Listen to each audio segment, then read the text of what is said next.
Gravação. Boa noite, Bactiners. Vou colocar aqui compartilhar a nossa tela. Tá certo? Colocar aqui, iniciar compartilhamento.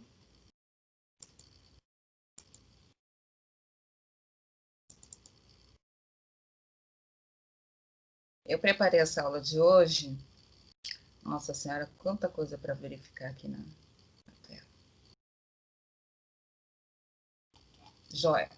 Eu tentei baixar um arquivo aqui, viu, gente? Mas não sei se ficou muito legal, não. Um PDF. Mas vocês estão vendo bem? Eu estou vendo. Só falta ampliar a tela. Ah, como é que eu faço para ampliar? Me explique. Esse aí é o quê? É PDF, né? Tá em PDF? PDF, acho que é em ferramentas, nisso. Tem um dispositivo aqui, visualizar. Visualizar. Aí tem tela cheia aqui em cima. Depois de arquivo, editar, visualizar. Visualizar, perdão. Isso, tela aí cheia. Tá. Modo tela cheia. Pronto. Aê, obrigado. Isso. Gente, é que nem a palestrante estava dizendo para a gente lá no não chega aqui. É sempre um letramento novo. Desculpa, gente, eu estou falando aqui. Tá? Imagina que é isso. Então, vamos lá. Bakhtin, sua filosofia da linguagem, né? Depois que eu preparei o slide agora, olhando assim, eu vejo que realmente eu pisei na bola. Saí da chamada, desculpem. Não estou ouvindo. Você não está me ouvindo? Vocês estão me ouvindo? Eu estou ouvindo, eu estou ouvindo. Perfeitamente. Tá jóia, então. Eu só estava dizendo que agora que eu estou vendo o slide pronto, eu vejo que eu cometi um erro muito grave, porque o fundo atrapalha a escrita. Para uma pessoa com baixa visão, isso aqui tá uma porcaria, eu admito. Então, vamos lá. Primeiro, vamos começar revisando um pouco do que a gente já viu até agora, tá certo? Que eu acho que é muito importante, porque como o Bakhtin trabalha muitos conceitos, ele nomeia os conceitos, mas a maioria desses conceitos não estão prontos e acabados, né? Eles ainda são abertos para revisão histórica, revisão contextual, enfim. Então, é sempre bom a gente estar revisando os conceitos para a gente se entender melhor. Então, vamos lá. A linguagem é um fenômeno que se dá por meio da interação entre os sujeitos e é constituída por uma multiplicidade de vozes que acabam por compor... Acho que eu pulei algum slide, tá estranho isso? Deixa eu ver. Só um minutinho. Não, é isso mesmo, tá certo. Perdão, gente. Então, a linguagem, que é o objeto do estudo, né, do Bakhtin, ele é um fenômeno que se dá entre sujeitos, né? E essas falas, a linguagem em si, a minha linguagem, minha forma de falar, minha expressão, minha enunciação, né?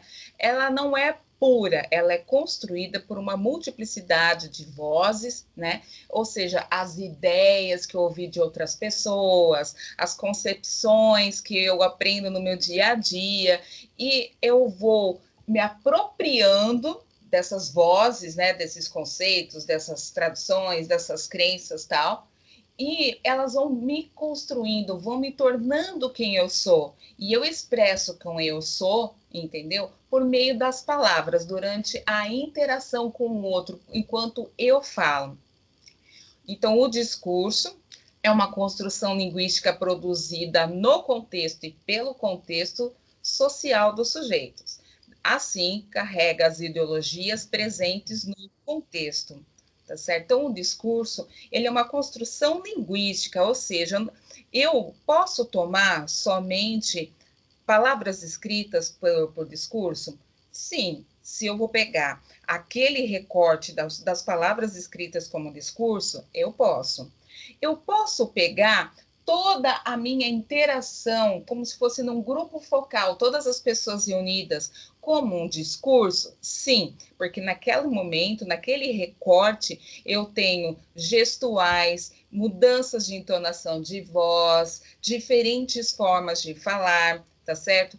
E o mais importante da gente, além de entender o discurso, é a gente compreender que ele sempre carrega as ideologias do contexto de origem dos sujeitos, ok? O que é a estética do discurso? A estética do discurso são os elementos que procuram sensibilizar o interlocutor.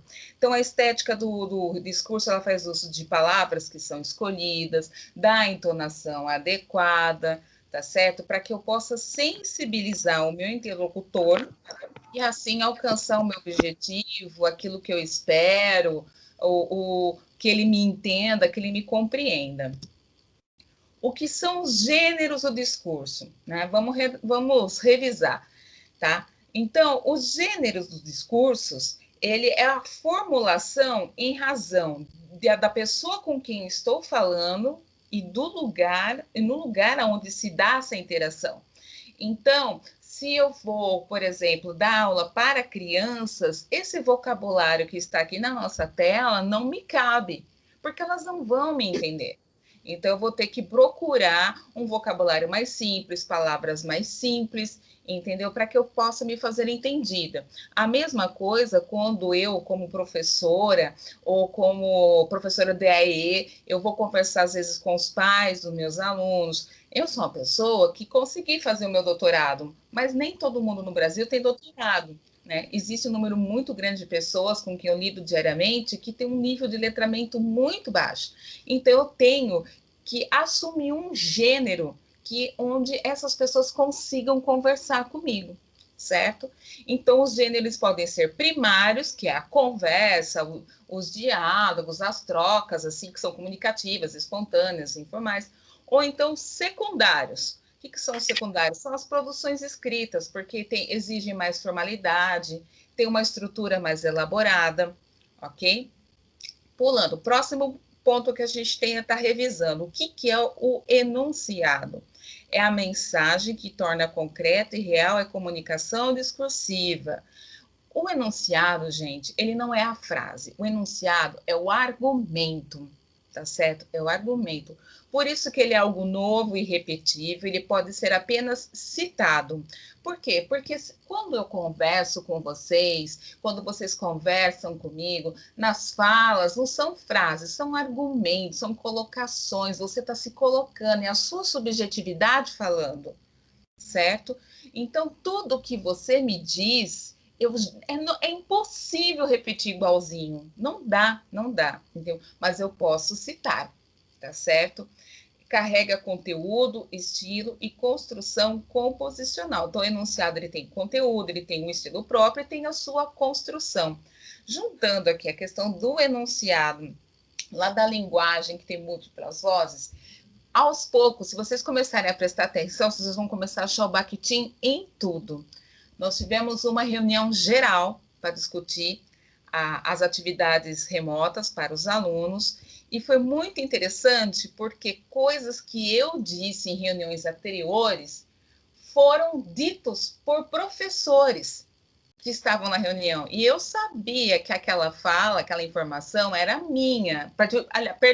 Partiu de mim. Mas acontece que aquela fala também não era uma constatação puramente minha. Eu já tinha ouvido ela em algum lugar na UFSCar, quando eu fazia meu curso lá, ou em algum curso que eu fiz sobre letramento das pessoas, entendeu? Quando eu disse numa reunião, olha, pessoal, essa questão das atividades remotas é um pouco delicado, porque nós temos que pensar que para alguns de nossos alunos, a pessoa mais letrada da casa deles é esse aluno que pode ser o primeiro que está chegando no ensino médio.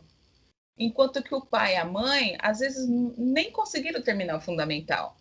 Pode ser que esse aluno seja o filho mais velho, e os mais jovens ainda não têm a mesma formação, o mesmo nível de aprofundamento que ele, para poder ajudar ele a realizar essas atividades. Então, foi mais ou menos assim a minha fala, porque é irrepetível. Qual foi a minha surpresa quando uma colega, durante a reunião, ela fez essa colocação, entendeu? E isso não partiria dela. Da mesma forma que a minha fala nessa reunião trouxe as falas de uma colega da agropecuária depois que eu disse que eu me toquei. Então, é isso que é muito interessante no Bakhtin. O enunciado, o argumento, tá? Enquanto a gente o constrói, a gente vai tecendo, né? Todas as informações das quais a gente já se apropriou, todas as ideias, as crenças, tudo aquilo que a gente concorda, a gente também aquilo que a gente discorda, né, para poder fazer o contraponto, mas aí no nosso argumento a gente vai entrelaçando essas informações para a gente conseguir se comunicar e convencer o outro, fazer com que o outro nos compreenda, certo? Aí, ó, nossas concepções não são nossas, nos apropriamos a partir das interações sociais. Tudo que nós somos, gente, nada é nosso, tudo é emprestado, certo? Tudo é emprestado. E quando eu falo, eu argumento, eu quero convencer o outro, é aí que está a minha subjetividade, é ali que eu me mostro de verdade para o outro, tá? A análise do Bakhtin, então, se apoia nos seguintes pilares, que é a polifonia. O que é a polifonia mesmo? São as múltiplas vozes, né, que fazem parte do nosso enunciado, dos nossos argumentos. O dialogismo, que é a maneira como a gente entrelaça, né, essas múltiplas vozes, essas ideologias, essas concepções, essas coisas que a gente aprendeu conversando com os outros para construir o nosso argumento. E dentro do dialogismo, a gente observa e analisa, né, a presença de heteroglossia, que é a linguagem típica dos contextos sociais. Eu mandei para vocês um vídeo do Galo, né, que é o líder do movimento dos motoristas de aplicativo, né, em São Paulo, capital, onde ele tem um profundo conhecimento de Marx, né, do marxismo, só que ele usa uma linguagem que para nós é estranha, mas é que é extremamente acessível para as pessoas com as quais ele convive. E também hoje eu descobri um outro canal do YouTube, eu não guardei o nome, eu vou passar para vocês depois, que é um jovem da periferia, entendeu, de São Paulo, que ele explica conceitos da filosofia bastante assim profundos, como estoicismo, o próprio marxismo, que é uma coisa bastante complexa e totalmente fora da realidade para quem não conhece. Ele explica utilizando os jargões, o vocabulário da periferia. É muito interessante, tá? Tem a questão da responsividade, que é a capacidade dos interlocutores de responderem um ao outro. A gente pensa na autoria. Por quê? Porque não existe autoria para Bakhtin. Eu não crio nada. Como eu, Patrícia, eu sou construída, minha subjetividade se construiu a partir das falas que eu ouvi, das pessoas que me cercam, e eu fui me apropriando desses conhecimentos, das coisas que eu concordo. Então, tudo que eu disser não é meu, eu já ouvi antes. E a alteridade, que é nós entender que nós só existimos a partir do outro. Porque se não for os outros, né, vir conversar com a gente, colocar seus pontos de vista, suas ideias, suas crenças, tal, eu não construo a minha subjetividade, certo? E a análise da intertextualidade, enrosquei, ela se dirige, tá, mais às manifestações escritas, porque a gente vai observar como os autores, se vocês, na hora de escrever um texto científico, a gente, na hora de escrever um texto científico, como que a gente relaciona as ideias dos diferentes autores. Quando vocês estiverem escrevendo artigos, projetos, daqui a pouco a própria dissertação de mestrado de vocês, entendeu? Vocês vão lembrar muito da intertextualidade, a maneira como a gente tem que articular esses diferentes autores, esses diferentes, para a gente poder fazer com que o argumento do nosso texto faça sentido. Ideologia, a gente sempre aprende que ideologia é uma coisa ruim, né? Mas não é bem assim, não é nada disso. Ideologia é tudo aquilo que compreende um sistema de ideias, tá? Essa aqui é a concepção bem marxista de ideologias, que é a concepção que Bakhtin assume no seu trabalho, que a ideologia é um sistema de ideias, tá? Tanto aquelas que são autorizadas pela classe dominante, quanto aquelas que são preocupações da classe dominada, entendeu? E que fica nessa luta, né? para constante, né, que faz com que quem é que manda, quem é que obedece, não quer, então fica sempre nessa luta, nesse conflito constante. Então a ideologia é todo um conjunto de ideias, tanto para um lado quanto para o outro. O signo, que é uma coisa que a gente vai voltar a falar mais lá na frente, que é muito importante também, essa questão dentro dos estudos de Bakhtin. O signo é um encontro entre um som articulado e um conceito que provoca a produção de um significado. Então, quando falo assim para vocês, assim, quer dizer, é uma coisa enfadonha, é uma coisa cansativa, é uma coisa que não me agradou, entendeu? É um som, né, que a gente escreve na internet, nas redes sociais, o A e um monte de letrinhas Fs em seguida, que é para mostrar, assim, às vezes uma certa indignação, desinteresse. Então, isso é um signo.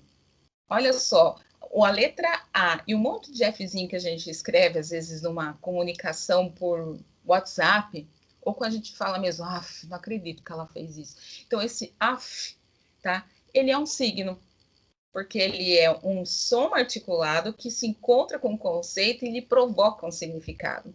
Mas, para ser signo, tá? Depende de aprovação social, tá? Porque, assim, todo mundo tem que usar ou entender para que serve, tem que ser assumido. Não é todo mundo que usa esse né? Mas todo mundo sabe o que ele significa. Por quê? Porque já passou por essa aprovação social, né? E carrega a ideologia das estruturas sociais do contexto no qual emergiu. Então, esse provavelmente surgiu num contexto onde alguém estava muito descontente com alguma coisa, com uma situação, com uma pessoa específica. Além disso, gente, os signos, eles mudam, tá? Eles, no momento, eles podem ter um sentido e um significado negativo, mas com o tempo eles podem mudar, e a gente vai ver isso também, como que essas mudanças acontecem, e acabar adquirindo outros sentidos, outros significados. Importante também, para a gente entender a teoria de Bakhtin, é que a comunicação verbal sempre reflete os conflitos de classe. A classe dominante usa a linguagem para a manutenção do sistema. Lembra que no nosso encontro anterior, vocês disseram assim para mim, nossa, eu leio Bakhtin, eu não entendo nada. Aí você falando, parece que é tão simples. Aí eu falei assim para vocês, mais ou menos isso, né? Porque os enunciados são irrepetíveis. Eu falei mais ou menos assim para vocês, mas isso é intencional.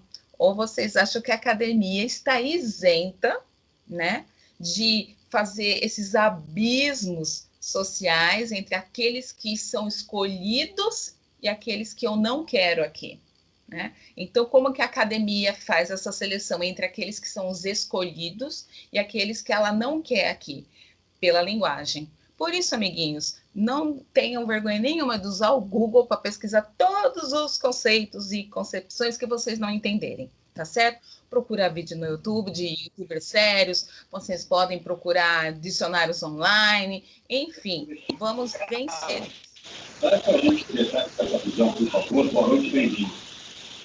Oi, não entendi. Alguém quer falar? Não? Então vou seguindo, ó. Revisando, então, só estou terminando a revisão, tá? Porque eu acho isso muito importante. O psiquismo e a ideologia estão em constante dialética. Por quê? Porque a gente está sempre em construção. Veja bem, nós experimentamos diferentes contextos sociais e né, e temos contato com diferentes ideologias, das quais a gente se apropria. Logo, elas vêm para o nosso psiquismo, e assim faz com que a nossa subjetividade esteja sempre em construção. E importante, ó, lembra que aqui no anterior, não dá para voltar, o signo, que é o som que se encontra com o significado, mas os objetos físicos também podem se tornar signos quando eles passam a carregar junto com eles, tá certo? Junto com seus sentidos e significados naturais, todo um conjunto de conceitos e representações sociais. Ou seja, um objeto físico, ele pode sim se transformar em um signo. Por exemplo, né, a bandeira. A bandeira. Gente, uma bandeira nada mais é do que um pedaço de pano colorido, certo? nada mais é do que um pedaço de pano colorido. Uma bandeira é isso. Mas, quando uma bandeira ela se torna um signo, quando a gente olha aquela bandeira verde, amarelo, azul e branco, com aquela faixa branca no meio, as letrinhas são verdes, as estrelinhas brancas, aquilo nos aquece o coração, porque é a bandeira do nosso país. Vejam, por exemplo, vários protestos pelo mundo onde bandeiras específicas de alguns países são queimadas, né? Então, assim, objetos físicos, eles podem sim se tornar um signo, tá certo?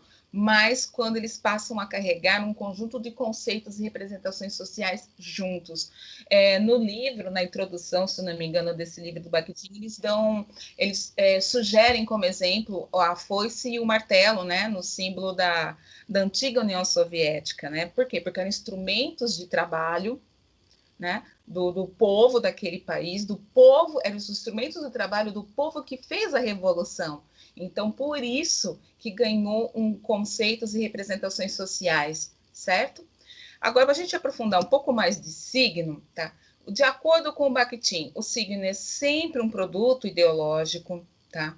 Eles podem adquirir sentidos que ultrapassam as suas particularidades, ou seja, como eles estão sempre em mutação, tá sempre mudando, pode ser que o signo ele adquira um novo sentido que às vezes a gente pode nem imaginar.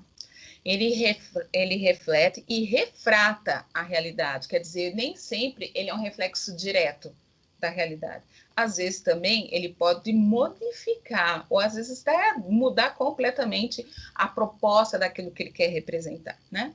Ele necessita da avaliação e aprovação social, tá? Não adianta eu querer inventar um signo, não é assim que funciona, não. Tem que todo mundo participar dessa construção, ele tem que surgir no nosso horizonte, todo mundo tem que embarcar junto.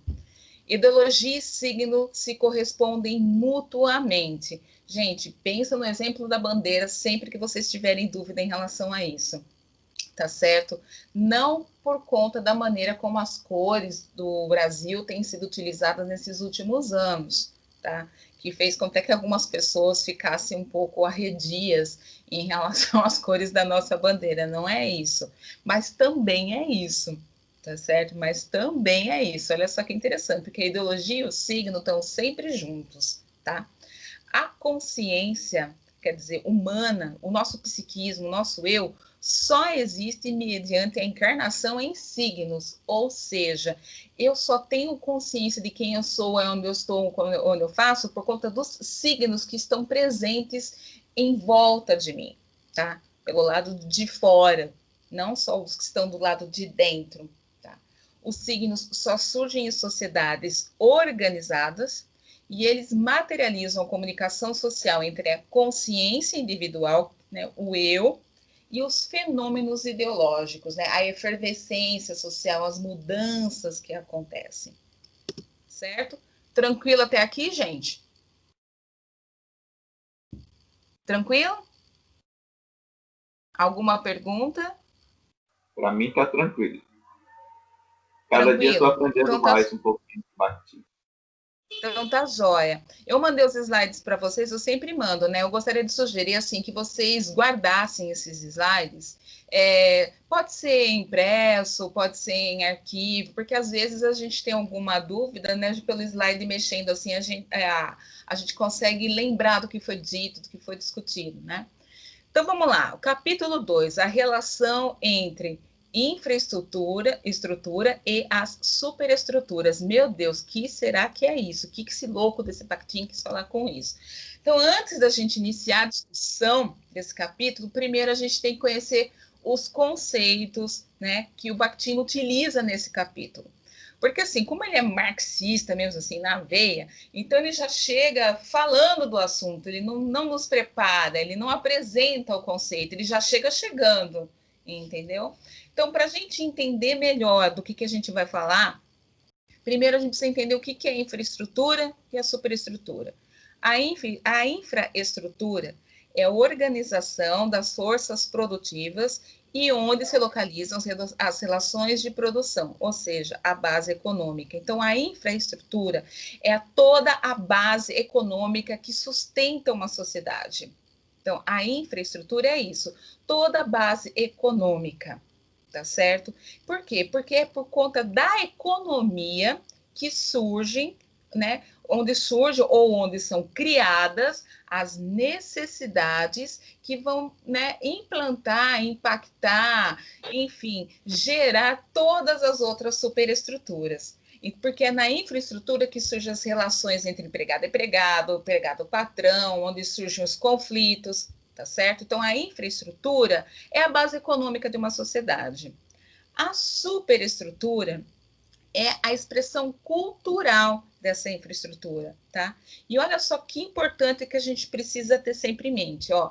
Aqui no meio, ó, é produto de estratégias de classes dominantes e compreende aspectos que podem ser alterados sem que altere os fundamentos da infraestrutura. Exemplo, o Código Penal, o Código Civil, costumes, a questão dos núcleos familiares ou grupos familiares, e etc. E uma observação importante, ó, a infraestrutura comporta várias superestruturas, mas nunca o contrário. Ou seja, a superestrutura, as superestruturas, elas são produto, elas são criadas pela infraestrutura. Por isso, gente, que a questão do racismo é tão difícil da gente lidar, da gente derrubar esses preconceitos, a questão da homofobia, da transfobia. Por quê? Porque, embora nós temos hoje mudanças no Código Civil, Código Penal, mudanças na legislação, tá certo? Que configuram esses crimes, que prevêem penalidade para esses crimes, a infraestrutura ainda produz um contexto, uma situação que faz com que essas culturas, esses preconceitos, essas concepções enviesadas permaneçam. Então, a gente ainda tem a questão de emprego que não é para mulher, emprego que não é para homem, né? Ainda nós temos a questão da escolha das pessoas pela aparência para os postos de trabalho, tá certo? Eu já falei para vocês várias vezes, a primeira vez que eu vi um bancário negro foi aqui na Bahia. Tá certo? Eu nunca vi um bancário negro. A primeira vez que eu vi um bancário negro foi quando eu entrei no Santander, aqui numa agência em Salvador. Então, assim, a infraestrutura, tá certo? Ela mantém as superestruturas, tá? Outro conceito também que a gente vai ver aqui, a gente precisa, tá, entender melhor. O tema dos enunciados. O tema, gente, ele não é o assunto das interações verbais. Não para Bakhtin. Tá certo? O tema para o Bakhtin é o conteúdo ideologizado do qual fazem parte o material verbal e extraverbal, tá?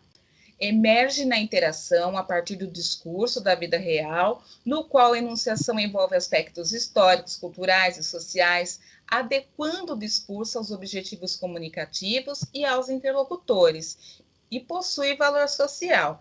Para entender, esses autores aqui que eu pesquisei, eles estão, as referências desse artigo tá no final dos slides, tá? E dá como exemplo, ó, meu cachorro morreu. A frase, né, a oração, meu cachorro morreu, é uma oração, ponto. Mas dentro de um enunciado, entendeu? Porque ninguém fala só meu cachorro morreu, ele estava doente, porque a gente nunca fala só isso, né? E a gente cria todo, né, um amaranhado de falas junto com isso num processo de enunciado. Então, a oração, meu cachorro morreu, dentro de um enunciado, uma situação real, com entonação, né? Assim, tristeza, a angústia da perda de um animal querido, né? Ganha contexto, reflete o conceito histórico e social. Então, você já sabe quem é o cachorro, né? Quem é o dono do cachorro, se a morte desse animal provoca comoção ou não. Então, o tema não é o assunto, não. O tema, ele está dentro do enunciado, tá certo? Dentro do enunciado, porque a entonação que você dá naquilo, entendeu? Faz com que aquilo seja triste, alegre, motivador, entendeu? É para esse caminho que o tema vai. Então, se você vê uma enunciação, né, você está fazendo uma entrevista com o seu participante, tá? Você pode perceber, quando ele começa a relatar uma coisa para você, durante a fala dele na sua entrevista, qual é o tema que ele está assumindo, tá certo?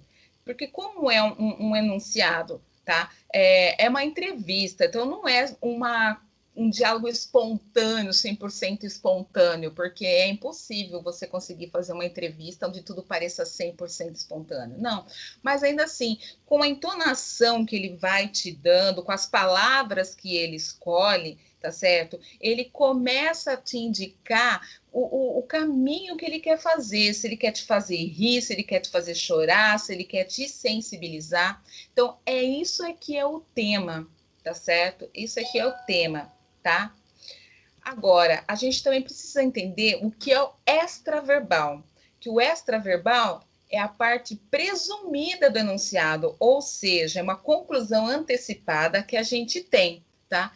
O texto desses dois autores eu também deixei no final dos slides. Então, veja só, o tema, ele envolve expressões verbais e extraverbal, ou seja, o tema, eu percebo ele tanto pela fala da pessoa que está me dizendo, certo? Essa pessoa, ela está me dizendo o quê? Que o cachorro dela morreu, tá? Ela está me dizendo isso. Como que ela está me dizendo? A voz dela está embargada, ela está engasgando, ela está salivando, ela engole, os olhos estão vermelhos. Então, qual é o extraverbal? Essa pessoa está muito triste com a morte do cachorro. Então, essa é a parte que eu presumo desse diálogo, tá certo? Então, esses conceitos que a gente precisa, então, guardar. Infraestrutura, que é a base econômica, as superestruturas, que é todo o conjunto de costumes, culturas, enfim, que são criados pela base econômica. Não é uma criação neutra, tá certo? Essa criação, a criação dessas necessidades, desses costumes, então, é sim para manter o abismo entre as classes sociais, a divisão entre as classes sociais, tá certo? E o tema, então, o que é o tema do enunciado? O tema são o que a pessoa diz, o como ela diz, entendeu? Mas aquilo que você presume que ela está querendo te dizer, tá certo? Então, vamos para o capítulo agora, tá? Vamos para o capítulo. Então, a gente começa esse capítulo, agora que a gente já sabe o que é a infraestrutura e as superestruturas. Então, assim, a infraestrutura determina a ideologia, tá certo? Ela determina a infraestrutura, por isso que é tão difícil a gente derrubar os preconceitos que agora, mais do que nunca, parece que estão todos soltos por aí, né? Mas a análise da causalidade não pode se dar por meio de uma visão mecanicista. É impossível empreender qualquer análise fora do contexto ideológico, ou seja, se a gente quer entender exatamente como a infraestrutura determina a ideologia e nos impõe certas aspectos que nos levam a essas superestruturas, eu não consigo fazer essa análise fora do contexto ideológico. Quer dizer, eu não consigo fazer essa análise dentro do conjunto, sem compreender qual é o conjunto de ideias que essa infraestrutura está criando e está disseminando, certo? Então, para compreender a relação entre a infraestrutura e a superestrutura, exige analisar o material verbal, ou seja, a linguagem, tá? Então, a essência desse problema, quer dizer, de compreender a relação entre a infraestrutura e a superestrutura, liga-se à questão de saber como a realidade, que é a infraestrutura, determina o signo, como o signo reflete e refrata a realidade em transformação. Gente, para vocês verem como a infraestrutura são as bases econômicas, certo? Para pensar o que significa um celular Apple. Vocês já pararam para pensar nisso? A forma como o celular Apple, eu não sei se ainda tem os mesmos significados, mas houve uma época que um celular Apple, ele determinava uma classe social, somente um grupo muito específico de pessoas conseguiam ter acesso a esse aparelho celular específico. certo? Então, esse celular Apple, ele teve um pezinho a se tornar um signo, tá? Um signo de pessoas ricas, bem-sucedidas. Então, para a gente entender exatamente como é que essas coisas funcionam, a gente precisa entender, assim, esmiuçar, entendeu? Como que a infraestrutura, ela cria esses signos e faz a gente engolir eles. A palavra, a gente já viu em outros encontros, que a palavra, ela é um signo neutro, tá? Ou seja, uma mesma palavra adquire vários significados dependendo do contexto. E a palavra, né, ela tem uma onipresença social. Por quê? Porque ela surge, né, de fios ideológicos de todas as tramas sociais. Isso que é importante, ó. A palavra é o indicador mais sensível das transformações sociais. O que quer dizer isso, gente? Para pensar na quantidade de palavras que às vezes a gente assume devido a um modismo específico, tá certo? Há uma palavra que... por exemplo, eu lembrei agora, eu li um projeto onde a pessoa usou a palavra linkar, né? Para dizer que duas coisas estavam ligadas, né? E essa palavra linkar, ela não existe no nosso vocabulário português. Não existe, entendeu? Mas acontece que nós estamos assumindo essa palavra desde quando a tecnologia vem assumindo cada vez mais parte da nossa vida, tá? Principalmente agora com a pandemia, e é bem provável que essa palavra venha aparecer no dicionário como deletar, que também não fazia parte, e passou a fazer. Tá certo? Então, a palavra, ela traz essas transformações sociais. Na medida em que as tecnologias se tornaram mais acessíveis, esses termos que são específicos da tecnologia passaram a fazer parte do nosso vocabulário, né? Ai, não gostei, deleta tudo, vou começar de novo. Então, olha só, né? O deletar veio do inglês para a gente, né? Veio do inglês para a gente como? Por meio dos computadores, né? Dos equipamentos eletrônicos. A palavra também é o meio pelo qual as lentas transformações sociais caminham. Por que as lentas transformações sociais? Porque tudo que um dia hoje é popular, um dia já foi de elite, né? Só para a gente parar para pensar nos utensílios de cozinha, garfos e facas. Primeiro surgiu para a elite. Hoje, todo mundo praticamente tem um garfo, uma faca em casa. Então, muitas coisas que hoje, se são populares, um dia já foram elite. Então, as palavras também carregam essas transformações sociais da mesma forma. E ela também é capaz de registrar as fases transitórias e efêmeras das mudanças sociais, né? É como eu falei agora há pouco, eu não sei ainda se o celular Apple ainda é símbolo de status tecnológico, eu ainda não sei. Então, a fala, entendeu? As palavras, e que do universo desse celular, um dia já foi símbolo de status tecnológico. Então, foi uma coisa transitória, efêmera que passou. Talvez, não sei. Eu só compro Samsung. Eu fazendo propaganda da Samsung aqui. A interação verbal é a materialização da psicologia do corpo social. Olha só que interessante, que é a estrutura sociopolítica mais ideologia. Então, quando duas pessoas conversam, tá? Duas pessoas dialogam, quando a gente debate em grupo, a gente está materializando a estrutura sociopolítica que nós temos e a ideologia que carregamos. Por isso que num grupo muito grande, tem sempre aquele colega que tudo que é dele é melhor, aquele outro que é o mais depressivo, tudo dele é pior, entendeu? Por quê? Porque eles estão refletindo, tá certo? A subjetividade deles, tá? A partir da forma como isso foi apropriado por eles, dentro de uma estrutura sociopolítica específica. Então, a interação verbal, quando a gente conversa, os diálogos entre duas pessoas ou entre um grupo, traz essa materialização, esse corpo social para a gente, tá? E a psicologia do corpo social, onde ela está? Ela está na palavra, ela está no gesto e ela também está no ato, entendeu? E ela se manifesta na enunciação sobre a forma de diferentes modos de discurso. O que quer dizer isso? A psicologia do corpo social, o que é a psicologia do corpo social mesmo?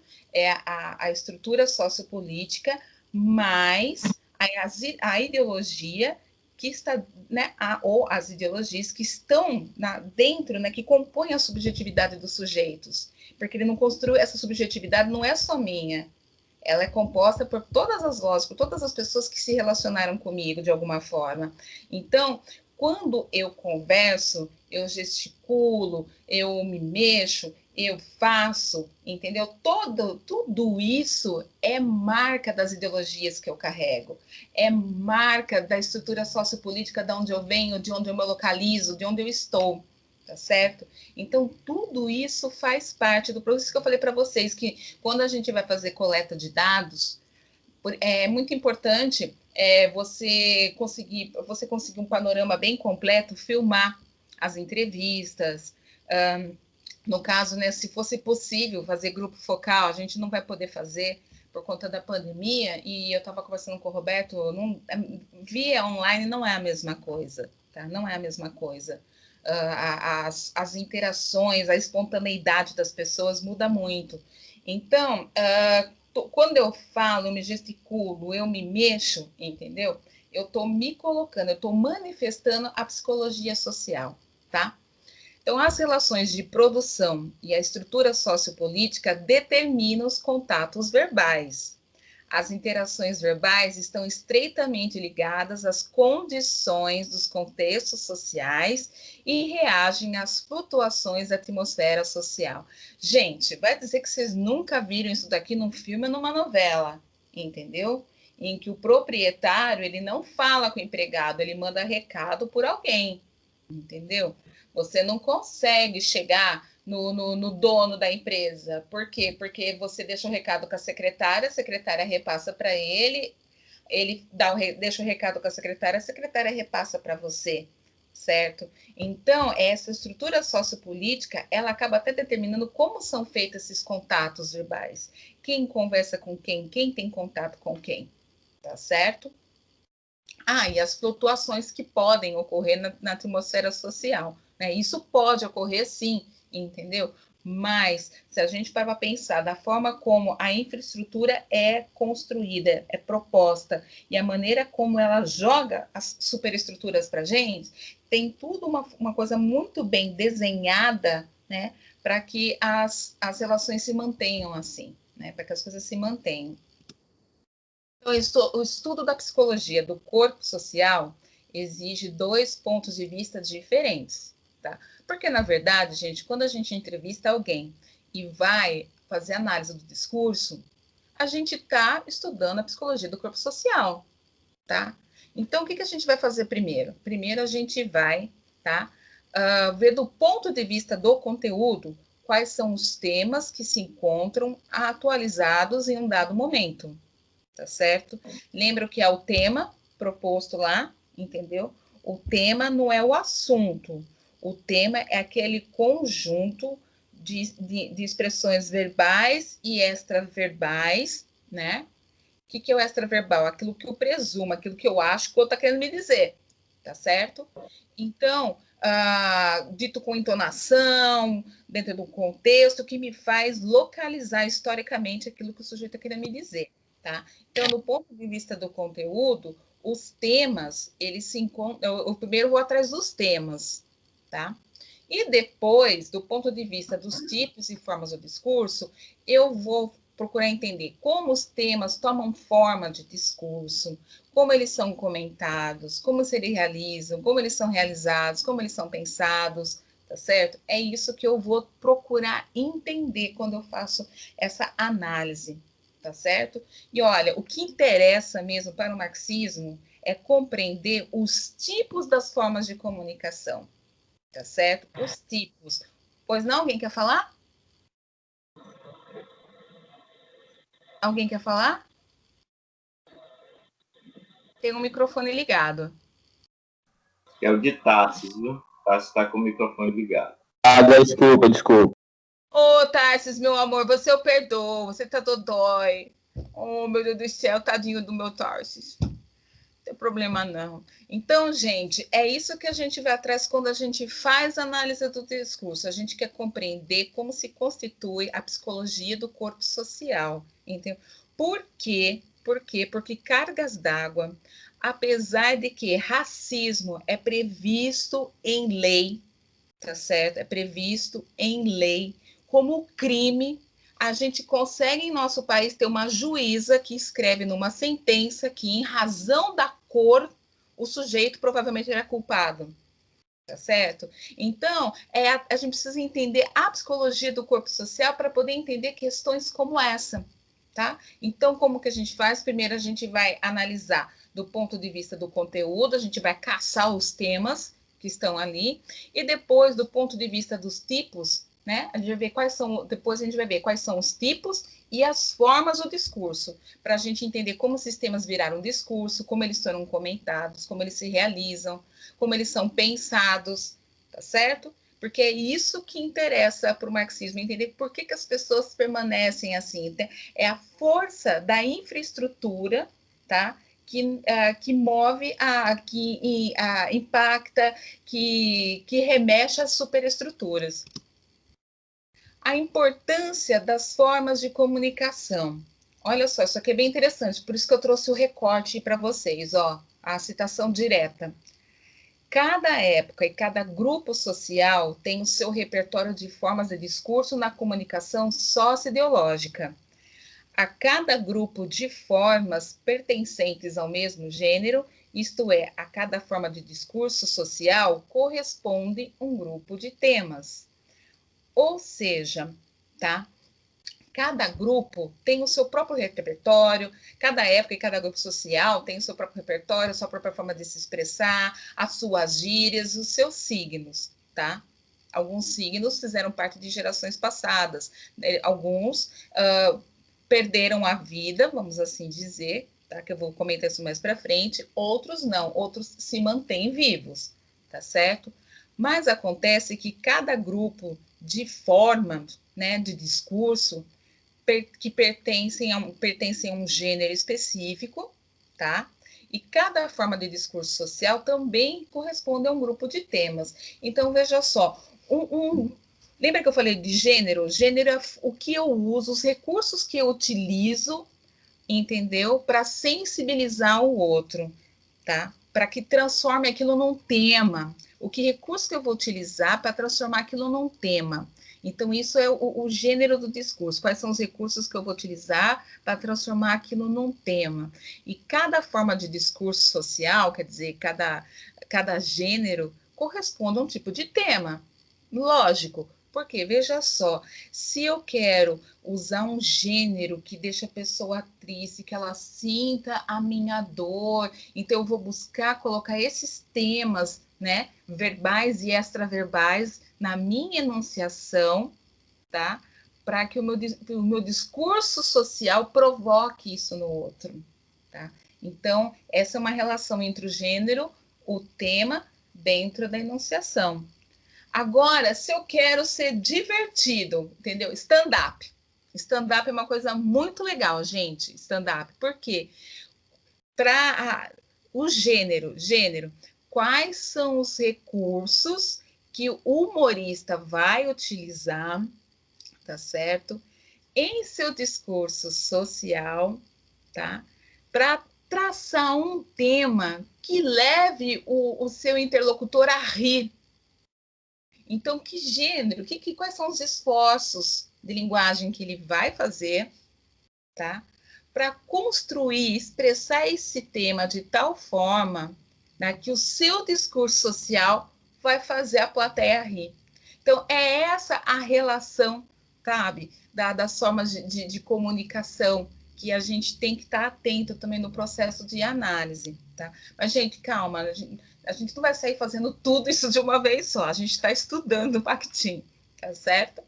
A comunicação verbal é determinada pelas relações de produção e pela estrutura sociopolítica, né? Então, uma análise minuciosa revela a importância do fator hierarquia no processo de interação verbal, tá certo?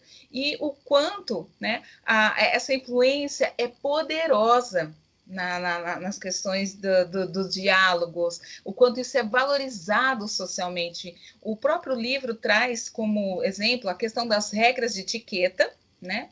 E as regras do bem falar. Então, comunicação verbal, como ela é produto de uma estrutura sociopolítica, entendeu? É lógico que existe um poderoso componente hierárquico ali, que quanto melhor orador, né, quanto melhor retórica tiver uma pessoa, no mais alto lugar ela vai ser colocada. Ou também, se ela já é pertencente, né, a uma classe que é dominante, é óbvio que essa classe dominante vai estruturar para que os seus filhos, os seus frutos, né, os seus descendentes mantenham essa coisa nesse lugar, tá certo? O signo, tá? Não dá para fugir do signo. O signo é sempre condicionado pela organização social e pelas condições de interação. Modificar um destes aspectos modifica o signo. Ou seja, como o signo ele se constitui, ele emerge, né? Ele é forjado ali no espaço do conflito, da luta de classes, que é promovido, que é sustentado pela infraestrutura e a maneira como a infraestrutura gera superestruturas para dominar a organização social, o pensamento social, a psicologia do corpo social, entendeu? Se eu modifico alguma coisa na organização social, entendeu? Eu mudo o signo, porque o signo ele é a representação desse conflito, dessa luta, tá?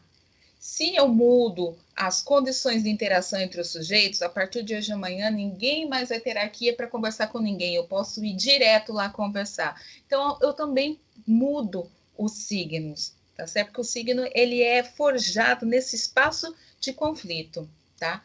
E se a gente quer estudar a evolução do signo, tem as seguintes regras metodológicas, tá?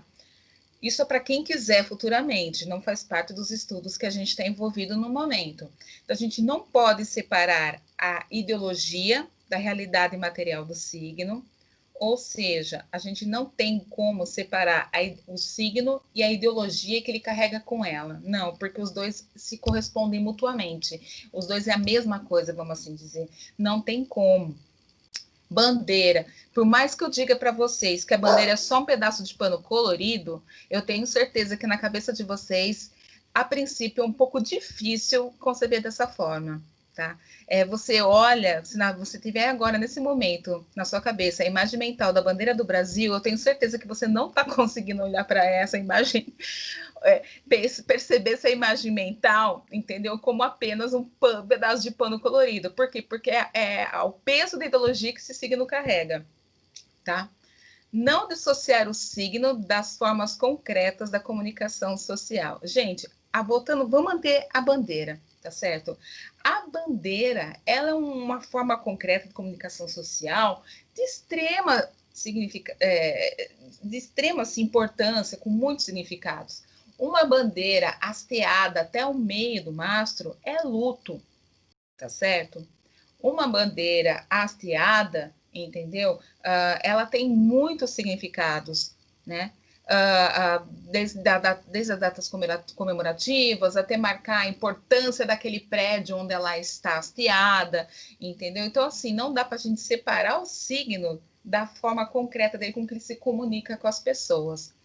E não dissociar a comunicação e suas formas e sua base material, que é a infraestrutura.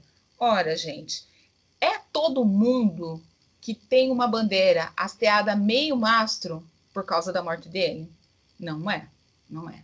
Somente figurões de Estado ou uma pessoa muito importante, né? Não é qualquer pessoa que tem isso. Então, olha só, é a bandeira, né? Que é um signo com uma tremenda ideologia, tá certo?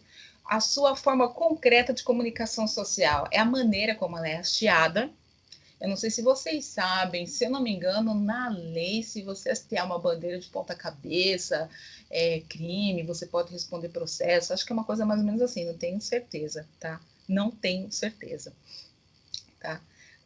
Então, você não pode dissociar, tá? E a gente também não pode dissociar a forma como essa comunicação social é utilizada da base material, da infraestrutura, porque isso está tudo relacionado. Aí, como o objeto se transforma em signo, só para a gente, né, reforçar, para que o objeto entre no horizonte social e desencadeie uma reação semiótica e ideológica, ele precisa estar ligado às condições socioeconômicas essenciais do grupo social e que tenha relação com as bases da existência material, a infraestrutura. Voltando no exemplo do livro, né, que eles citam lá dois objetos que viraram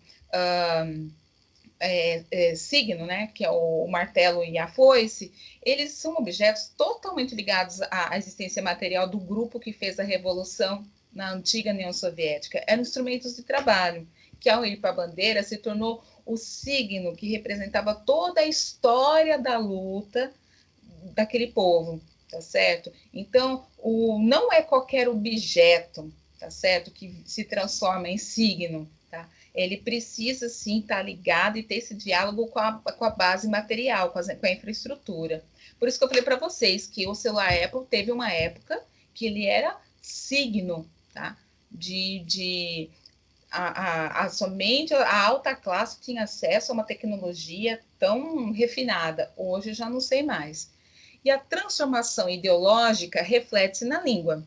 Assim, a luta de classes se reflete no signo. Classe social e comunidade semiótica não se confundem e em todo signo ideológico confrontam-se índices de valor contraditório. Olha só que coisa maluca. Toda transformação ideológica reflete-se na língua, ou seja, na medida em que nós acrescentamos novas informações, né, no nosso psico, nossa subjetividade, no nosso psiquismo, a gente assume novos vocabulários, a gente assume novas palavras e a gente começa a fazer uso dessas novas palavras, para vocês verem. Vocês ainda não perceberam o quanto o vocabulário de vocês já mudou. Vocês ainda não perceberam. Nós já percebemos. A gente que é professor, que é docente, tal, que trabalha no curso para PPT, a gente já percebeu o quanto o vocabulário de vocês mudou. Daqui a pouco, vocês vão começar a passar por uma situação que eu passei quando eu fazia doutorado. Meus pais começaram a dizer que eu estava falando de um jeito que eles não me entendiam mais. Tá certo? Meus pais, eles não tiveram oportunidade de estudar. Meus pais têm só até o quarto ano, né, a quarta série, naquela época que a merenda na escola era comprada, né? Vixe, entreguei a idade agora, vamos continuar isso. Então, a luta de classes, ela se reflete no signo, por quê? Porque como o signo, ele se coloca nesse lugar de confronto, entendeu? Então, ele vai puxar ora para um lado, ora para o outro, ora para um lado, ora para o outro, tá certo? Por isso que o signo vivo, ele está sempre em constante transformação. Tá? Ele está sempre em constante luta. Olha só, a palavra ideologia, quando ela surgiu, era simplesmente para dizer que se tratava de estudo das ideias, conjunto de ideias. Com o passar do tempo, a palavra ideologia ganhou um contexto completamente negativo. Falar de ideologia era uma coisa ruim, né? Tanto é que fala, ideologia de gênero, então ideologia é uma coisa ruim, né? Agora, a partir do momento que você vem estudar Marx e que eu percebo que há um interesse maior por Marx, que já vem há algum tempo, isso não é novidade recente, a palavra ideologia está voltando ao seu significado anterior, entendeu? Ao significado natural. Então, assim, os signos estão sempre em confronto. Então, hora tende para um lado, tende para o outro. Então, pode ser sim que o signo, em algumas situações e contextos, ele pareça contraditório. Os signos se mantêm vivos, gente. Alô? Oi? Alguém quer falar? Isso sou eu. Tati, isso quer dizer que classe social utiliza da narrativa para dominação, as dominadoras. Isso. Mas, na construção do seu discurso, essa classe social ela vai sempre se contradizer em algum momento, porque nenhuma base de construção de discurso é tão sólida que possa ser irrepreensível. É mais ou menos isso? Exatamente.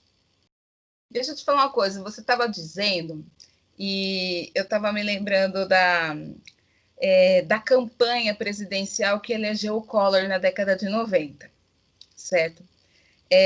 O Lula, que disputou com o Collor na época, ele tinha um modo de falar muito próximo da classe trabalhadora, né? Como ele ainda tem, né? Que ele é um grande orador, né? Tem uma retórica sensacional.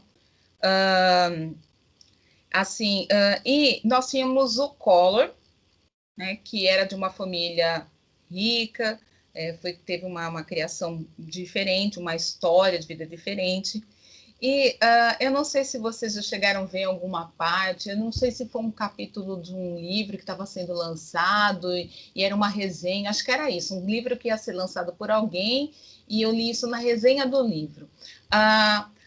Houve uma preocupação durante os debates que foram feitos na Rede Globo que o Collor, ele parecia um cara assim, muito distante da realidade do povão, enquanto que o Lula era muito povão. A começar pelos ternos, enquanto o Collor se apresentava com os ternos importados, ternos italianos, sapatos não sei de onde, o Lula estava com um terno mais simples, uma gravata fabricada no Brasil mesmo, assim vai.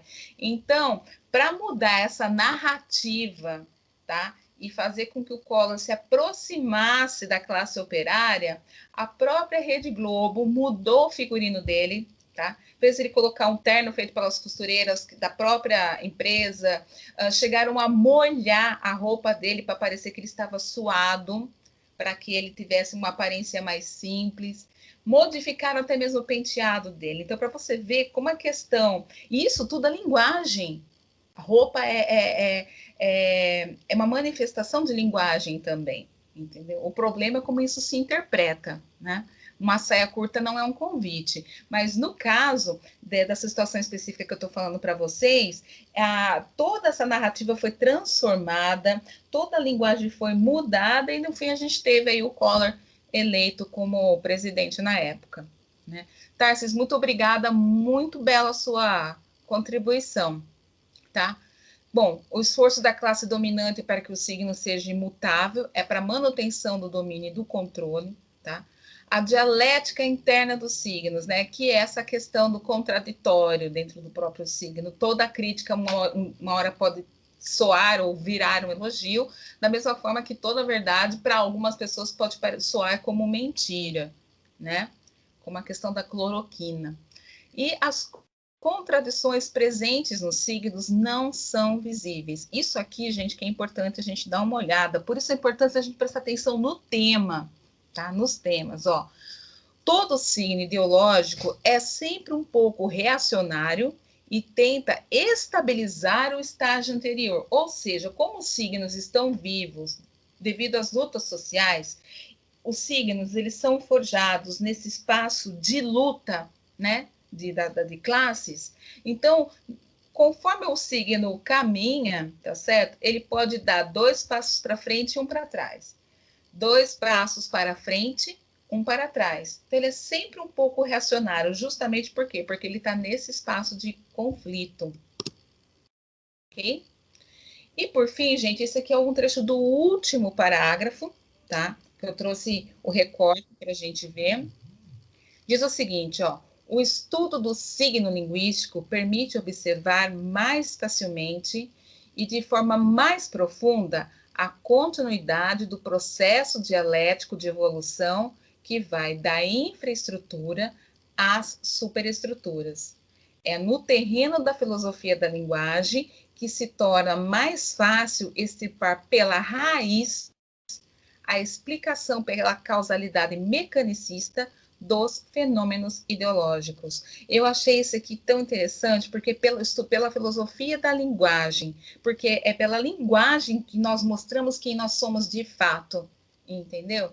Então, a gente consegue entender, então, por que a nossa sociedade é assim, por que apesar de tanto conhecimento científico, nós estamos vivendo um momento muito delicado, né? De muitas inverdades. Então, para a gente compreender esses fenômenos ideológicos efervescentes, como é que a gente faz? A gente precisa estudar a psicologia do corpo social por meio da filosofia da linguagem, a maneira como todo signo se constitui, a maneira como os signos são utilizados, a presença do signo nos enunciados e como que é construído o tema dentro desses enunciados. Tá certo? Agora, meus amores, vou deixar de compartilhar a tela. Tá certo? Que eu quero ouvir vocês.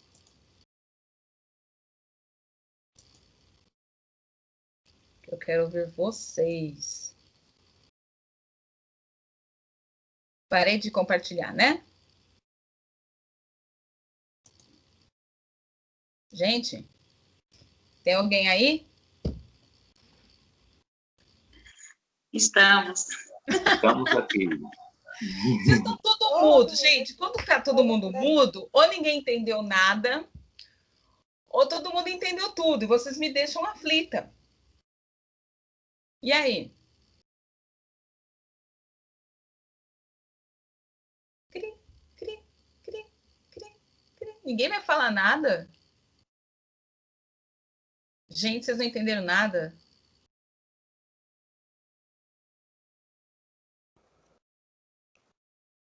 Não, Pro, a gente entendeu. A gente só fica pensando em como é que a gente vai externalizar esse entendimento. Na hora de elaborar a fala, que dá uma travada. Mas a gente conseguiu compreender, né? Principalmente essa questão da infraestrutura, que são os padrões materiais de produção da economia, como eles vão influenciar na superestrutura, né? Que é a cultura. Isso, para a gente de educação, isso tem um peso muito forte, porque a escola é um aparelho ideológico que está a serviço de uma elite que é a base, que economicamente está na base, está na superestrutura. E quando a senhora falou que é por isso que é difícil, o caso da juíza, por exemplo, como é que pode? Né? Uma criatura de um alto nível intelectual ainda perpetuar uma ideologia dessa? Justamente porque quem vai determinar isso é a infraestrutura, que são as bases econômicas, a elite, e ela vai o tempo todo sustentar um discurso que é da elite. E a gente, na educação, tem um papel super complicado, porque a escola, querendo ou não, ela reproduz, ela está a serviço desse poder hegemônico, e de que forma na escola a gente vai tentando agir nas brechas e driblar tudo isso aí. Quando a gente, aí a senhora vai falando e você vai falando, e eu vou tentando... Você vai falando e eu vou tentando colocar isso no momento da pesquisa, da entrevista, a questão da enunciação, do tema, a forma que ele vai apresentar o discurso dele. Aquilo ali está carregado de ideologia, né? E a gente vai, entre aspas, caçar, buscar, e isso aí é dado para a gente. É o dado que a gente vai coletar, que a gente vai analisar, porque não é só a fala, não é só o que é dito, é o como é dito, né? Em que contexto é dito. Então, toda vez que a senhora vai falando, que você vai falando, eu já vou colocando para o momento da pesquisa, que vai ser um momento riquíssimo, né? Por isso que a análise de dados aí, no viés do Bakhtin, da análise do discurso, porque é um discurso que está carregado de ideologia, de representações, que não existe autoria, como você colocou, né, que o Bakhtin fala que não tem autoria, né? São várias, é múltipla, uma teia que vai se tecendo. Então, essa fala, né, de quem está conversando comigo, é uma fala de quem? De quê? Com base em quê? Em que concepção ideológica? O que está por trás dessa fala? Isso é dado, é fonte e para mim, vai ser algo de grande importância no desenvolvimento da pesquisa. Muito bem, Magi. Nota 10. Entendeu tudo. Gente, acho que é só vocês que os filhos atrapalham a transmissão, ó. Né, filho? Né? Acho que é só os filhos de vocês que vêm invadir? Não é não, né, Mike? Você também vem invadir minha mãe. Então, gente, assim, como nós nos expressamos, quem realmente nós somos, qual é a nossa subjetividade pela fala, por isso que a questão do tema é tão importante. Tem uma parte mais para frente no livro que a gente só vai falar sobre a questão do tema, porque o como dizer, você percebe até mesmo se a pessoa está mentindo para você num processo de entrevista, entendeu? Dentro do modelo clínico de pesquisa, mas dentro da proposta, da perspectiva piagetiana, a gente chama de fabulação, né? Quando você vai, por exemplo, fazer uma entrevista infantil com uma criança ou um pré-adolescente, para você ver as questões do conhecimento, enfim. No processo de entrevista, você percebe que o seu participante, o sujeito ali, né, que está sendo entrevistado, ele faz um esforço para te dar as respostas que ele acha que você quer ouvir. Então, quando você para observar o tema, você vai atrás do tema dentro da enunciação do sujeito, você também até consegue perceber se o sujeito está fabulando, se ele está tentando te dizer, entendeu? Aquilo que você quer ouvir. Gente, eu tô tão bactinho ultimamente, mas tão bactinho que nas reuniões com os colegas eu começo, nossa, isso aqui não foi ele, isso que ele está falando não é dele. Isso aqui que ele tá falando, eu sei onde ele leu. Então, assim, eu tô tão bactinho ultimamente, sabe? Que comecem a exercitar isso também, entendeu? No dia a dia de vocês, quando vocês assistirem um programa jornalístico, quando vocês ouvirem algum comentarista de programa de rádio, tá certo? Ou algum youtuber que vocês gostam de assistir, enfim, procura fazer esse exercício para vocês perceberem, entendeu? Que dá a polifonia ali atrás, tá certo? Dentro das enunciações, né, das argumentações, como que ele está traçando esses diferentes, né? Eles vêm entrelaçando, né? Que é o dialogismo, esses diferentes discursos que ele está usando para construir o argumento dele. Tá? E é tão interessante, façam esse exercício, tá certo? Façam esse exercício. A gente fala tanta coisa todo dia, gente, e tudo que a gente fala não é nosso, nada é nosso, mas ao mesmo tempo somos nós. Não é nosso, mas somos nós, entendeu? São as nossas crenças, é quem eu sou, entendeu? Mas ao mesmo tempo não é meu. Olha só que interessante. Mas a análise do discurso, ela é uma grande arma, entendeu? Para nós entendermos justamente por isso, apesar do quanto nós já caminhamos em relação à criminalização, tá? Da homofobia, né? A questão do casamento entre pessoas do mesmo sexo, a questão de adoção de crianças por pessoas do mesmo sexo, a questão dos transgêneros, entendeu?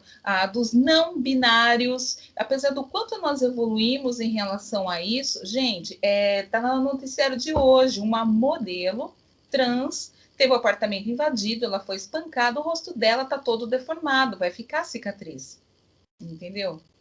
Veja só, o apartamento dela foi invadido.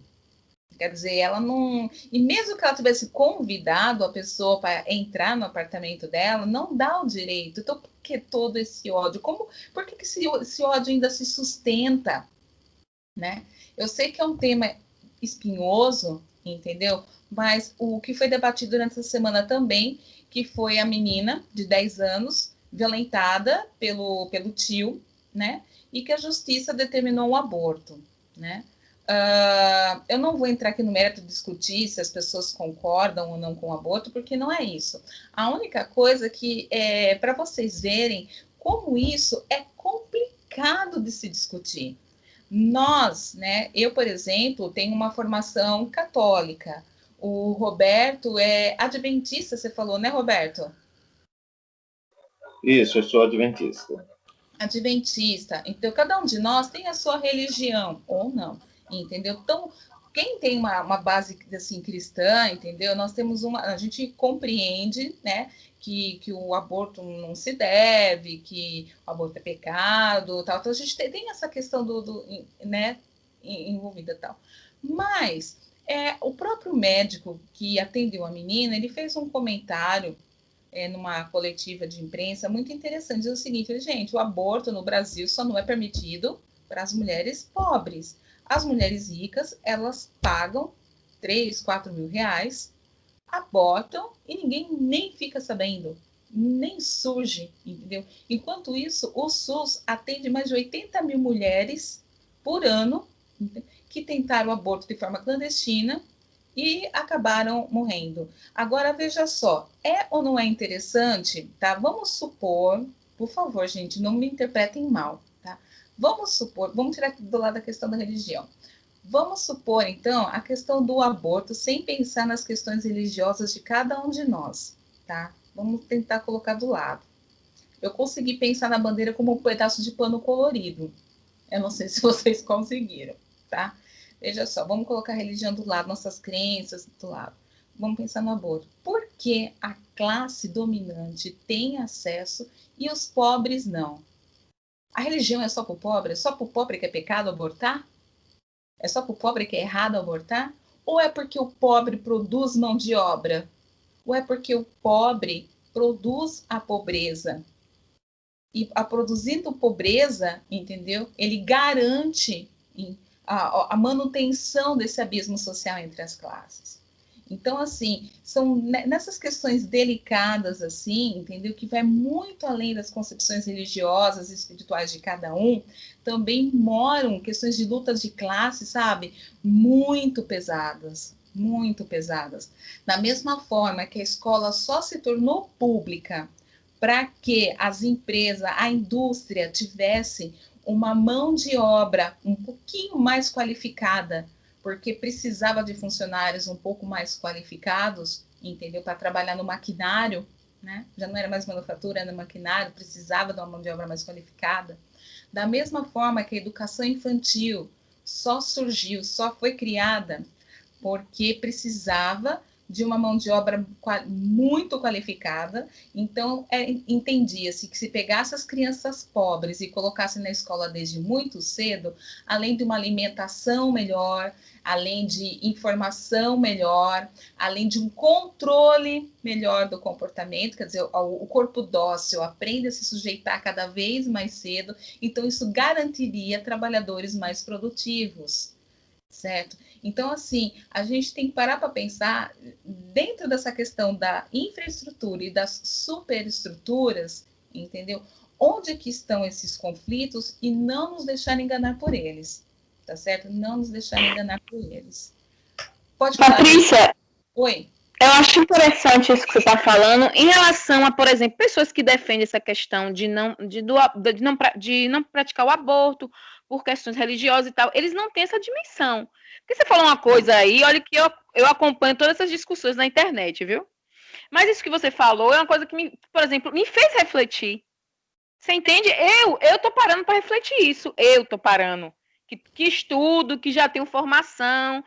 Tenho formação em história, inclusive, e tudo, mas aí eu paro para refletir, rapaz, tem uma lógica. Então, assim, quem está no meio dessa discussão, em nenhum momento, por exemplo, quando eu fui nas discussões lá do Facebook, que eu participo e vejo, isso foi colocado, por exemplo. Entendeu? Então, é uma coisa que realmente ela fica nesse campo ideológico, ela é muito camuflada. Para você perceber, ter essa vertente é muito complicado, né? É muito complicado. É muito complicado. A gente não para perceber. Adrina, eu fiz especialização com uma colega. Ela era noiva de um médico, mas ela já tinha sido casada anteriormente e tinha um filho do primeiro casamento. E esse médico, ele já também havia sido casado e já tinha 2 filhos do primeiro casamento. Ela não queria ter mais filhos, porque ela já tinha um dela e ela deu os 2 outros que seriam enteados dela, do casamento com ele, certo? Ela tinha, quando eu a conheci, 33 ou 34 anos. Ela fez laqueadura. Me diz que mulher consegue laqueadura no SUS com 33, 34 anos de idade? Que mulher que consegue? Que mulher que consegue? Não consegue. Essa minha ex-colega de especialização, ela foi lá, pagou e fez a laqueadura. Agora, eu conheço, entendeu? N mulheres, tá? com um número muito grande de filhos que não consegue a laqueadora. Outra questão também, gente, que está também a questão da infraestrutura e das superestruturas por trás. Mulheres com muitos filhos, entendeu? E às vezes essas crianças são filhos de pais diferentes. A Adrina, diretora de escola, ela vai entender, a Ivanice também que trabalha assim com o povão, Madiane, Roberto pedagogo e Tarsis que é psicólogo, vocês vão me entender, certo? A mulher da periferia, ela já tem uma educação onde ela não aprende a importância de ser amada e de ser respeitada. A mulher da periferia, ela é criada para ser reprodutora, certo? Ela é criada para ser reprodutora. Por isso que a mulher da periferia, ela não tem uma concepção de beleza e sensualidade feminina de uma outra forma que não seja mostrar o corpo. Vocês já perceberam isso? E isso é proposital. Isso é a questão da infraestrutura. Por quê? Porque a mulher pobre da periferia, ela vai produzir mão de obra. Então ela tem que estar disponível, ela tem que sinalizar que ela está disponível, certo? Aí, numa primeira relação, entendeu? Porque o machismo, ele também é produto dessa infraestrutura e da superestrutura, é também produto. Por quê?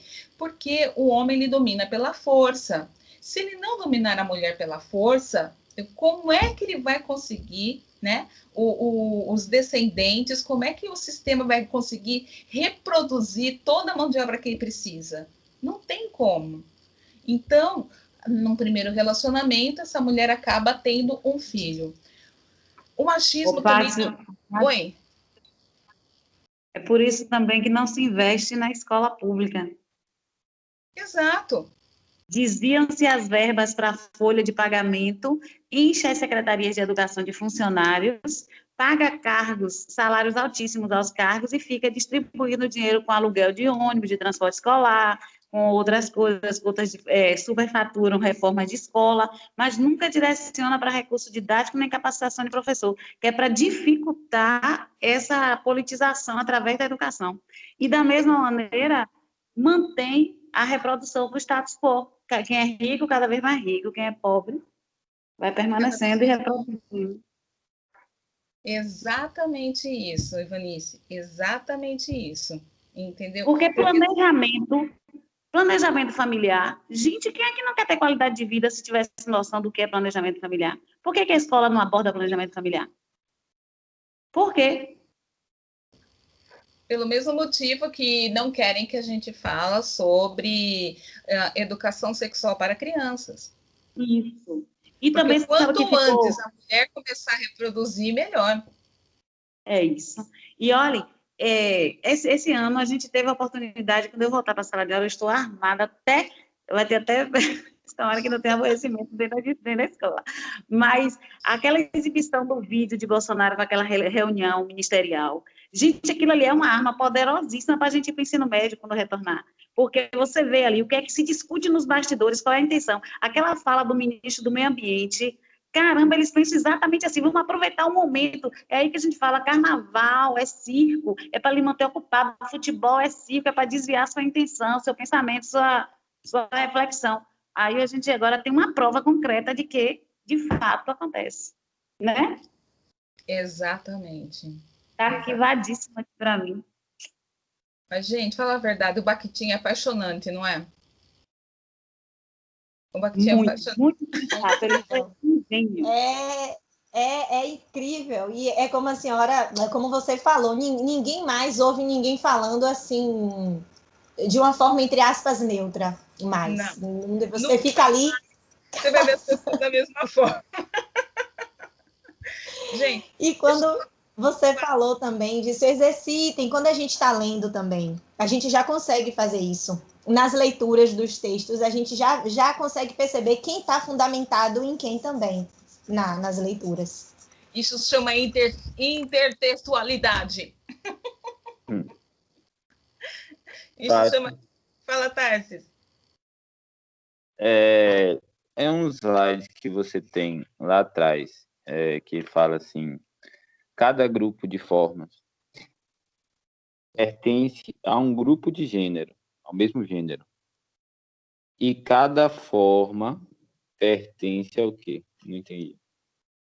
Espera aí que eu vou pegar o slide que eu não vou conseguir voltar. Mas como eu deixei impresso aqui do lado, entendeu?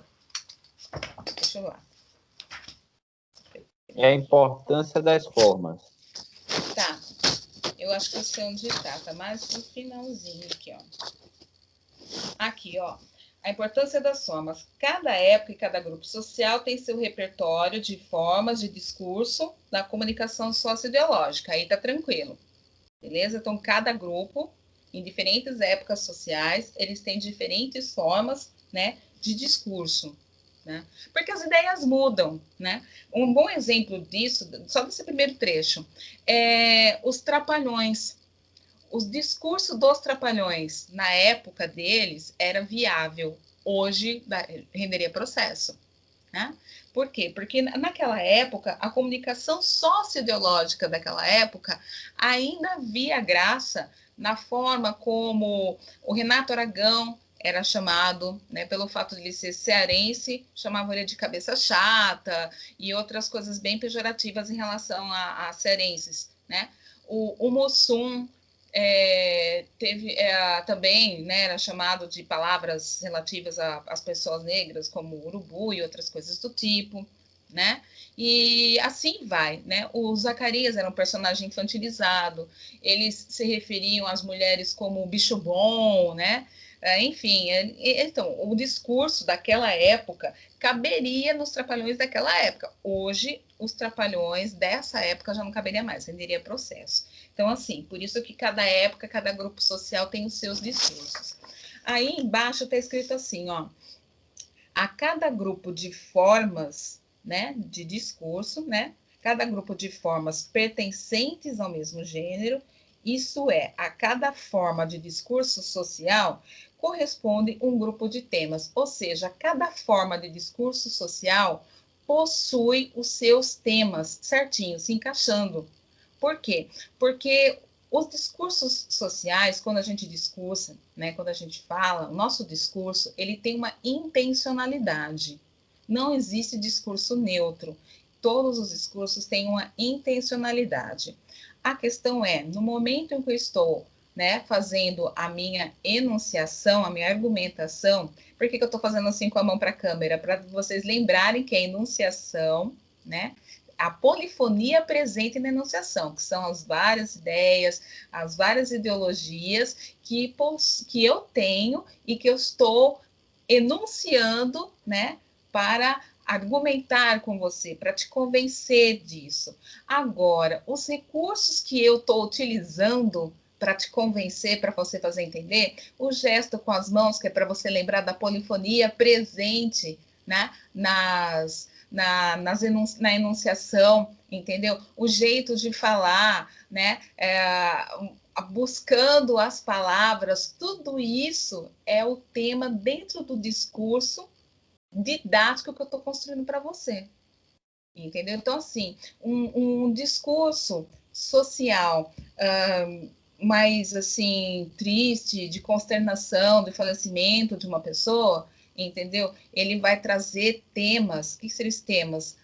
A questão verbal, extraverbal, os comportamentos, o gesto, as palavras, que trazem todo esse sentimento de consternação, de tristeza, de pêsames, entendeu? Então, cada discurso, ele tem o seu conjuntinho de temas, ele tem os seus próprios temas. Ficou claro?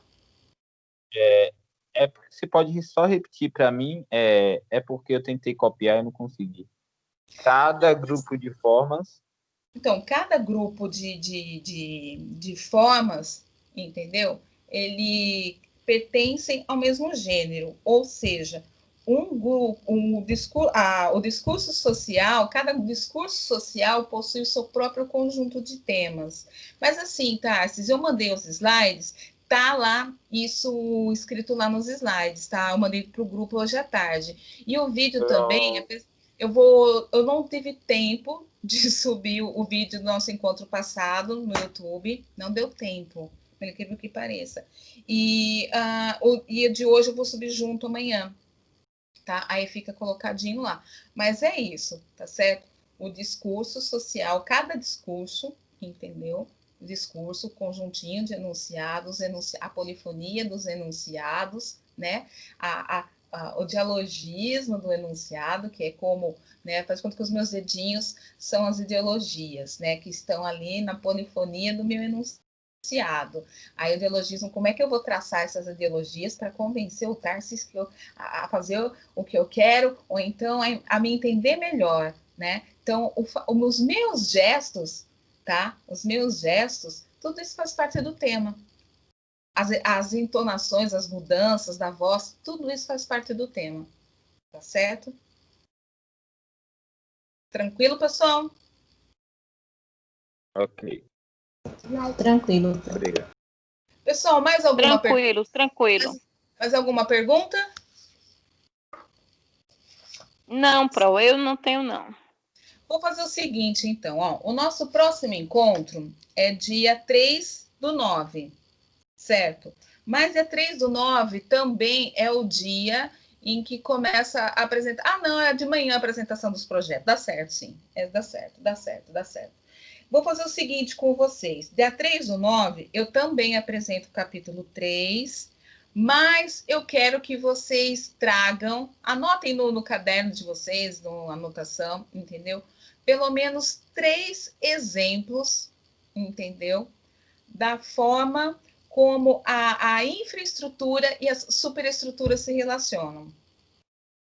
Pode ser? Lição de casa? Pode ser. Então, tá, pelo menos umas 3 formas como que a infraestrutura se relaciona, tá certo? Com as superestruturas, para a gente entender melhor essa questão dos espaços de conflito, de como a linguagem expressa esse espaço de conflito, como a linguagem é utilizada, né? Tanto para manutenção do conflito, como para garantir também que haja esse distanciamento entre as classes. Combinado, pessoas? Combinado, Pro. Então, combinadíssimo. Pessoal, obrigada pela atenção de vocês, tá joia? Um beijo no coração de cada um e bom descanso. Obrigado você, Pro. Nada, tá bonitona hoje, tá com cabelão.